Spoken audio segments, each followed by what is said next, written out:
Welcome to the Genius Factory. Enjoy the video. You start by powering the unit and positioning it where the projection will be clean. Once done, insert batteries or plug in the USB and turn the main switch to on. Make sure the dome or lens that creates the stars is attached securely because loose parts blur focus. You want a stable surface and minimal ambient light. Dim room lighting to below 20% so contrast improves. Now set initial brightness to low so your eyes adapt before increasing intensity. Next, aim and refine. Place the projector so its beam hits a flat, unobstructed ceiling area. Once aimed, slowly adjust the focus knob or rotate the dome until the star points become crisp. Make sure to test different distances, moving the unit 0. 1 farther softens pattern, closer sharpens it. Then select the operating mode.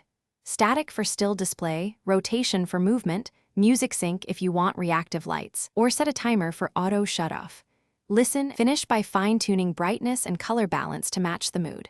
Once done, lock your rotation speed or timer and confirm remote or app controls respond. Make sure the projector vents are clear to avoid overheating during long runs and angle it to avoid glare in occupied eyes.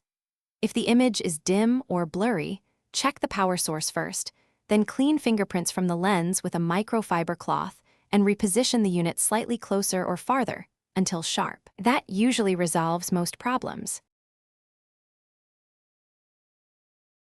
Thanks for watching. If you found this helpful, don't forget to like and subscribe.